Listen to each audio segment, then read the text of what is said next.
Hello everyone, I'm Miss Kathy and I'm the story lady, and this is Lola, and today we are going to read a Tacky book to you. This one is called Tacky in Trouble by Helen Lester. Alright, you ready, Lola? Get comfy. Tacky in Trouble. As goodly, lovely, angel, neatly and perfect sang Sunrise on the Iceberg, the sun rose on the iceberg. They felt very much in charge.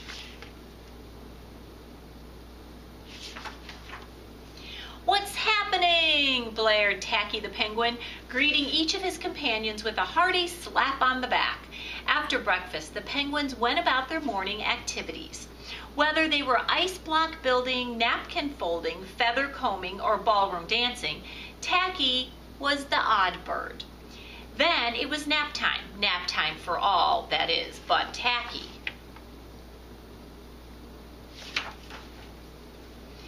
"What a great day for surfing!" he cried. "Would that be fun or what?" "It would be what?" said goodly, lovely, angel, neatly and perfect. "Go surfing if you must, but please do it quietly." So Tacky took off alone and coasted over the waves. Suddenly the wind came up, filling his shirt like a sail, and he found himself blowing full speed ahead out to sea. He loved the spray on his beak and the thrill of the ride.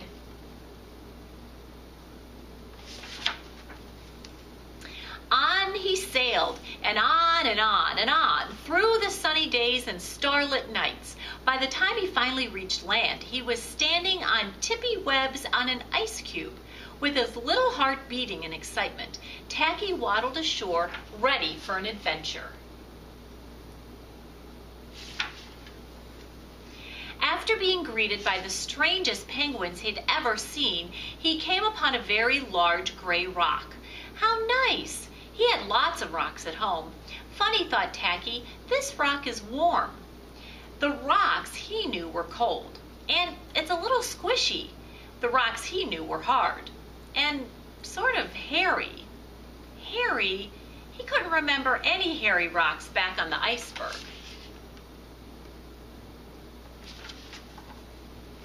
Tacky never could sit still for long, so he did the little rock-hopping dance he always enjoyed doing at home.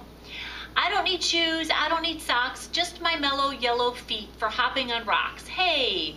I don't need shoes, I don't need socks, just my mellow yellow feet for hopping on rocks. Hey! I don't..." Suddenly, the rock rose up, and in a voice louder than any penguin's, a voice louder than even Tacky's, boomed, "Something's tickling my back." Before Tacky could ask, "What's happening?" the rock, whose name happened to be Rocky, grabbed him, and they were crashing through the jungle.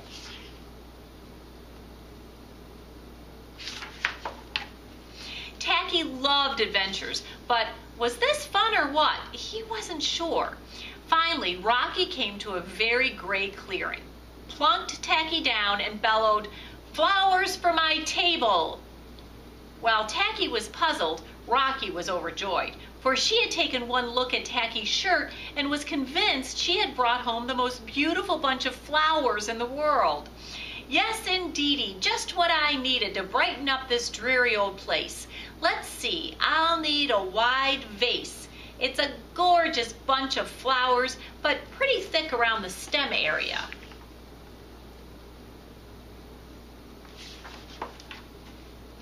After choosing her widest vase, Rocky plopped Tacky in, and he looked around.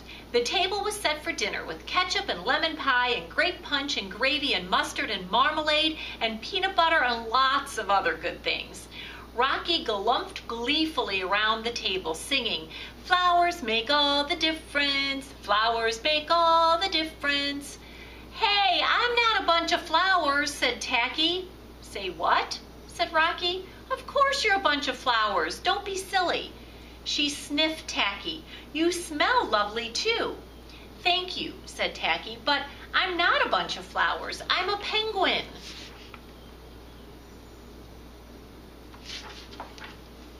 Rocky eyed Tacky suspiciously.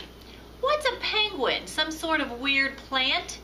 No, offered Tacky. It's a kind of bird. A bird? Snorted Rocky. What a hoot! You're not like any bird I've ever seen. Tacky felt his neck feathers prickle uncomfortably. I'm really, honestly, truly a penguin, he repeated. Rocky did not want to hear this. She wanted flowers. She needed those flowers, and her dull gray home needed those flowers. If you're a penguin, prove it, Rocky demanded. Then she reached out, whoosh, and snatched Tacky's shirt. At least I'm keeping the pretty blossoms no matter what. Well, unless you can convince me you're a penguin.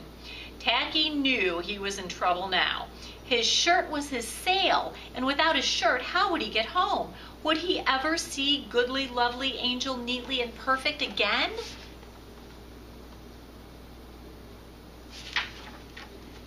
Hurry up now, I'm hungry and I don't have all day, snapped Rocky impatiently. Prove you're a penguin. Do something penguinishy. Tacky thought very hard. He just had to show her. Oh yes, he remembered. Penguins march. He began. 1, 2, 3. Stepped in the ketchup bowl without knowing it and continued marching all over the table. 4, 5, 17, 100. What else? Asked Rocky. Penguins belly slide. Tacky got a running start, skidded across the lemon pie, and swished in swirls all over the tablecloth. Where was that lemon smell coming from? Go on, ordered Rocky. Well, penguins dive. Tacky took a bounding leap and did a splashy cannonball onto the pitcher of grape punch. Refreshing! More confused than convinced, Rocky asked, and keep going. What else? What else could a penguin do? Then he remembered what had gotten him into this situation in the first place, and he said, penguins are excellent hoppers. Bravely tilting his beak up in his best proper hopping form, he hopped in the gravy and hopped on the cloth, and hopped in the mustard and hopped on the cloth, and hopped on the marmalade and hopped on the cloth, and hopped in the peanut butter and stopped.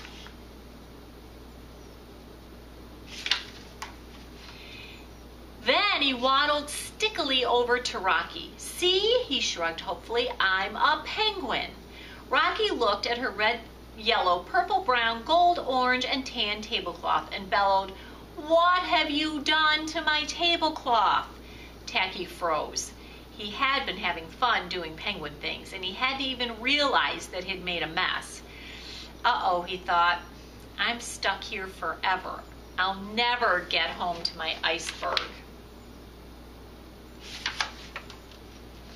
My tablecloth, hooted Rocky. I love it. I simply love it. Look at those colors. They're brilliant. They're beautiful, and they're so much prettier than your blossoms. No offense. Here you go, you wonderful, odd, whatever you are. With that, she picked up Tacky's shirt and flipped it to him. She also threw him a hot dog, a cookie, and 3 kisses. Thank you, she trumpeted as Tacky waved goodbye and set out for the water's edge. He leapt onto a log thinking, I didn't know ice blocks came in brown, and as his shirt caught the wind, he set sail. Meanwhile, back on the iceberg, goodly, lovely, angel, neatly, and perfect were singing Sunrise on the Iceberg. The sun rose, but they didn't feel in charge. Life just hadn't been the same without Tacky. Everything was so orderly, and they were tired of patting each other on the back and whispering, what's happening? Nothing was happening. Then they saw the speck in the distance. Could it be? As the speck came closer and closer, they could see it was Tacky. Goodly, lovely, angel, neatly and perfect, hugged Tacky. Tacky was an odd bird, but a nice bird to have around. A good Tacky book. Tacky in Trouble. I love the Tacky books. Lola, do you love the Tacky books? I thought so. Well, books are the best, and Lola and I want you to always remember that you are smart, and you are strong, and you are brave, and you are kind. We'll see you next time.